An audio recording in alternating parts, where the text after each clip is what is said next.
मन बहुत परेशान क्यों रहता है? देखो, तब लग कुशल न जीव को सपने हु मन विश्राम, जब लग भजत न राम को शोक धाम तज काम। पाप आचरण अशांति पैदा करते हैं। पूर्व जन्म के, इस जन्म के पाप आचरण हमारे मन को निगेटिव विचार देते हैं, चिंता देते हैं, उद्विग्नता देते हैं, भय देते हैं। अगर हम नाम जप करें, हमारे पूर्व के पाप नष्ट हों और वर्तमान में हम पापाचरण ना करें तो हमारा मन शांत होने लगेगा। नाम जप करते हुए भी यदि वर्तमान में पापाचरण करोगे तो मन शांत नहीं होगा। पाप का फल है अशांति, दुख, चिंता, शोक, भय। ये कान खोलकर सुन लो। जितना है निगेटिव विचार, जितना है ओवर थिंकिंग, जितना है डिप्रेशन, ये सब पाप आचरण का फल है। मनमानी आचरण करो, मनमानी खान पान करोगे तो तुम्हारा निगेटिव विचार, इतना निगेटिव विचार कि तुम्हें सुसाइड करने के लिए तैयार कर देगा। तुम्हारे ही कर्म तुमको तुम्हारे हाथ से मरवा डालेंगे। आप सोचो, मरने से कितना भय लगता है, लेकिन निगेटिव विचार इतना बढ़ा, पाप इतना बढ़ा कि हम अपने हाथ से अपने आप को शूट कर लिए। फिर क्या है? दुर्गति ही दुर्गति तो है। इसलिए हम कह रहे हैं, मन को यदि शांति चाहते हो, विश्राम चाहते हो, जो चाहत है नित्य सुख, अरु मन को विश्राम, हित ध्रुव हित सो भजत रहो पल पल श्यामा श्याम, श्यामा श्याम, श्यामा श्याम। अभी आनंद आ जाएगा। पापाचरण रोको, भगवान नाम जप करो, पवित्र आहार करो, अभी आनंद आ जाएगा। नहीं करोगे तो फिर अब यही तो चल रहा है। पूरा संसार अशांत है, तुम ही थोड़ी अशांत हो। आप सब अपने अंदर देखो। यदि भगवान का भरोसा नहीं, भगवान का भजन नहीं, तो अशांत हो। आप देख लो, वो अशांत से कुतः सुखम, जो अशांत है वो सुखी कैसे हो सकता है? इसलिए नाम जप करो, भोजन पवित्र रखो, आचरण पवित्र रखो। ये मुर्गा मुर्गी, बकरा बकरी, अंडा, इन खाने से कोई बलवान नहीं बनता, इनसे कोई सुखी नहीं होता है। सब पापाचरण है, कुछ नहीं है। जीभ के नीचे गया सब मल हो गया। होश में हो जाओ, गंदे आचरण छोड़ दो, हमारी बात मान लो। जैसे तुम मुर्गा को काट के खा रहे हो, ऐसे काल तुम्हें काट के फेंक देगा। उसके सामने किसी की बस नहीं चलती। होश में अगर तुम जीवों को जलाओगे, काटोगे, मारोगे, खाओगे, बेविचार करोगे, गंदे आचरण करोगे, अशांत रहोगे, दुखी रहोगे और बाद में तुम्हारा विनाश होगा, नाश होगा बहुत बुरी तरह। इसलिए हमारी प्रार्थना मान लो कि अच्छे आचरण करो, किसी जीव को दुख मत दो और गंदे भोजन से बचो। गंदा भोजन बुद्धि को भ्रष्ट करता है। तो हमको भोजन पवित्र, आचरण पवित्र, तब शांत मन होता है। ऐसे थोड़ी शांत हो जाता है। मन अशांत तभी है, कोई पापाचरण हो रहा है और भगवान नाम जप नहीं हो रहा, इसलिए है। मन अशांत हो जाएगा यदि तुम्हारे द्वारा पाप होगा, यही दंड है। महाराज जी, मेरी भी दोनों किडनियां खराब है। कहीं ना कहीं मैंने इसको स्वीकार कर लिया है। महाराज जी ये कह रहे हैं कि आप विचलित हो जाते हैं जब शरीर बिल्कुल साथ नहीं देता। नाम जप करने का तो प्रयास कर रही हूँ, बट आपका प्रवचन सुनती हूँ तो ठीक रहती हूँ। फिर महाराज जी इस स्थिति में महाराज जी कैसे? देखो, किसका है? एक बार तो ये स्वीकार करना कि मुझे मरना है, ठीक है। राइट टाइम मरना है, जब मरना है, बीच में मरना नहीं। और राइट टाइम में मरने के लिए किडनी हो या ना हो, दोनों बात समझो। किडनी स्वस्थ है तो राइट टाइम जो तुम्हारा है उसमें मरोगे कि नहीं मरोगे, और किडनी अस्वस्थ है तो भी उसी में मरोगे। हमें चिंता क्या करनी है? उचित औषधि लेते रहिए। जो रोग के अनुसार हमें खान पान है उसका थोड़ा संयम रखिए और नाम जप करते रहिए, प्रसन्न रहिए। मरना 100-200 बार तो है नहीं, एक बार मरना। जिसका जिस समय मरना लिखा है उसी समय मरेगा। हमसे कई लोग कहते हैं किडनी बदला लो। अगर हमको 80 साल तक जीना तो हमारी यही किडनी हमको 80 साल तक जिलाएंगे। और अगर नहीं जीना है तो चाहे पूरी किडनी की माला पहना दो, उसी दिन मरेंगे जिस दिन मरना है। क्या चिंता करनी यार? बचपन से जो ज्ञान प्राप्त करते रहे, और अब हम ये डर जाए किडनी हमारी फेल हो गई, मृत्यु आएगी, डर ये नहीं है। ये सब प्रपंच नहीं। नाम जप करो। हाँ, उस किडनी के अनुसार भोजन करो। डॉक्टर से जानकारी ले लो जो भोजन है, तो उससे परेशानियां कम होंगी। और नाम जप करो, जिस दिन जाना है उसी दिन जाना हो। इसका नाम मृत्यु लोग है, सब मरेंगे, तुम ही थोड़ी मरना है। शरीर को तत्कालिक कष्ट जो होता है, अरे भयानक कष्ट है हमको इस समय, तुम्हारे सामने भयानक कष्ट है। लेकिन हम भगवान के हैं इसलिए हम मुस्कुराते रहते हैं, कभी भी शिकायत नहीं करेंगे। अरे प्यारे, जो तूने दिया दुख या सुख, सराह सराह करके उसे हम भोगे। प्यार करो भगवान से तो अभी मस्ती आ जाएगी। शरीर से प्यार करोगे तो क्या है, फिर तो रोना ही पड़ेगा। भगवान से प्यार करो, अभी मस्ती आ जाएगी।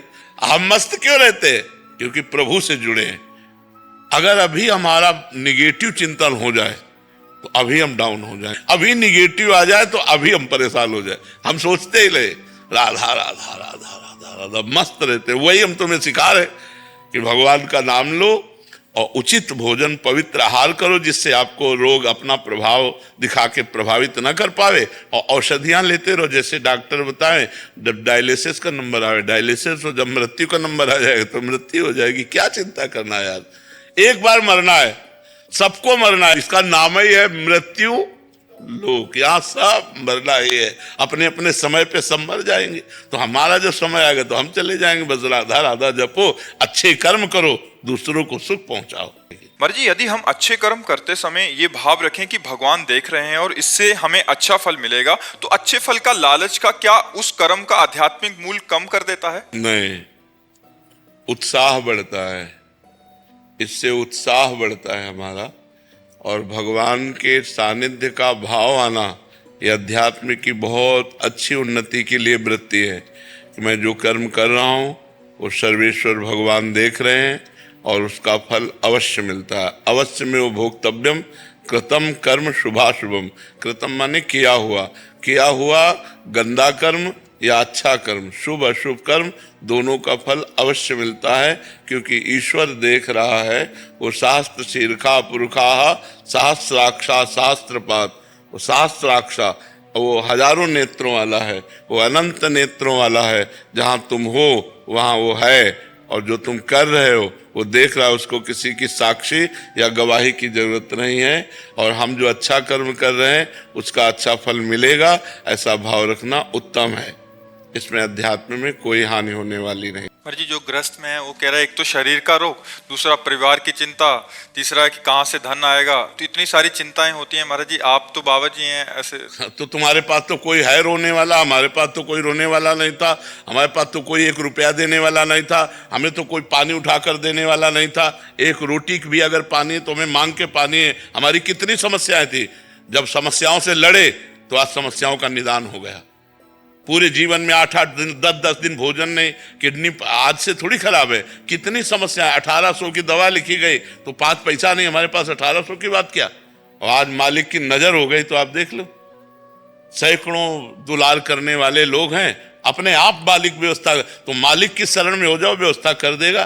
देखो, बहुत से ऐसे धार्मिक वो डायलिसिस सेंटर हैं जिनमें कुछ फीस नहीं लगती और वो डायलिसिस कर देते हैं। बहुत से ऐसे लोग हैं जो औषधि फ्री देते हैं। जब हमारे पास ना हो तो हमको ऐसे जगहों का चयन करना चाहिए जहां हम शरीर को औषधि दे सके, जहां हम जाकर डायलिसिस करवा सके। ऐसे हैं बहुत से ऐसे डायलिसिस सेंटर हैं जो फ्री होते हैं। तो हमें लगता है कि समस्या हम दिमाग में न रखें, भगवान के ऊपर छोड़ दें तो व्यवस्था कर देंगे। जब मेरे पास पानी देने वाला नहीं, 1 रोटी नहीं, 1 इंच रहने की जगह नहीं, 1 रुपया नहीं, मात्र हमें लगता है 15 वर्ष पहले की बात है, वो आज भगवान ने हर व्यवस्था कर दी। तो वो भगवान तुम्हें देख रहा है। तुम्हें जब तक भगवान पर विश्वास नहीं तब तक ये बात है, जिस दिन विश्वास हो जाएगा वो ऐसे मिला देगा कि सब काम बन जाएंगे, सब बात बन जाएगी। पर जी, क्या जो ईश्वर के प्रति भाव प्रकट होता है वो अपने आप होता है या हम स्वयं चुनते हैं कि वे मेरे क्या हैं? जब हमारी धरा होती है, जैसे हमारे सतोगुण है और हम भजन कर रहे हैं तो अच्छे अच्छे भाव आएंगे। अगर हमारा रजोगुण बढ़ गया तो भोग भाव आएंगे, गंदे भाव, भोगने वाले, जो इंद्रियों के भोग संबंधी हैं। और यदि तमोगुण तो निद्रा, आलस्य, प्रमाद, हिंसा, द्वेष, ऐसे भाव आएंगे। तो ये 3 गुणों के अंतर्गत अभी भाव आ रहे हैं। अभी त्रिगुणातीत थोड़ी भाव आ रहा है। सतोगुण हुआ तो अच्छे भाव आ गए, रजोगुण हुआ भोग भाव आ गए, तमोगुण आया निद्रा, आलस्य, प्रमाद आ गया, द्वेष भाव आ गया, हिंसा भाव आ गया। ये गुणों के अंतर्गत चल रहे हो, अभी कोई गुणातीत थोड़ी हुए। तो नाम जप करो, अच्छा भोजन करो, अच्छे आचरण करो, अपने आप गुणातीत हो जाओगे, तब स्थायी भाव आएंगे। अभी स्थायी भाव थोड़ी, कभी अच्छा भाव, कभी बुरा भाव, कभी वैराग्य तो कभी भोग। ये मन की ऐसी चंचलता चलती रहती, कोई स्थायी तो है नहीं। स्थायी तब होगी जब अच्छा भोजन करो, पवित्र आचरण करो, नाम जप करो, तब। ये नींव है। चाहे मंदिर बनाओ, चाहे घर बनाओ, अगर नींव मजबूत है तो तुम्हारा घर अच्छा, तुम्हारा मंदिर अच्छा। तो चाहे संसार की उन्नति चाहो, चाहे भागवती की उन्नति चाहो, उसके लिए नींव अच्छी चाहिए। नींव पवित्र आचरण, पवित्र भोजन, पवित्र विचार। जहां देखो आप कोई तीर्थ स्थान में तीर्थ स्नान करने नहीं जाता कि चलो भाई तीर्थ स्नान करे, दान पुण्य करे, भजन करे। पिकनिक मनाने जाते हैं। आए, होटल लिया, मौज मस्ती, गंगा किनारा, यमुना किनारा, पवित्र जगह, अपवित्र विचारों की भीड़ लग रही। अगर आप पवित्र भोजन पाओगे, ब्रह्मचर्य रहोगे, पवित्र आचरण करोगे, तो आप में जो बल आएगा वो मांस अंडा इससे थोड़ी आता है। तो सब गंदी बातें हैं, लोगों की समझ में नहीं आती। अगर आप ब्रह्मचर्य से हैं, पवित्र आहार करते हैं, भगवान का चिंतन करते हैं, तो आप में एक दिव्यता होगी, आप सबसे अलग होंगे। पर आज समाज बातें नहीं समझ रहा। ये हिंसा करने से, पाप करने से कहीं कोई बलवान नहीं हो जाता है। और हो जाओ फिर तुम्हें दुर्दशा जो तुम्हें भोगनी पड़ेगी। फिर दुर्दशा भोगनी पड़ती है। जो जीवों को कष्ट दे करके अपने शरीर को मोटा करता है, वही शरीर उसके लिए दुखद हो जाता है, सोचने लायक नहीं रहता। हाथ पैर बुढ़ापा से आएगा ना, फिर उठने लायक नहीं रहता। इसलिए हम कह रहे धर्म से चलो, सत्य से चलो, पवित्रता से चलो, हमारी बात मान लो। ना मानोगे तो आपका रास्ता अधर्म की तरफ जा रहा है, जहां अशांति है, जहां दुख है, जहां शोक है। इसलिए नाम जप करो, पवित्र आचरण से।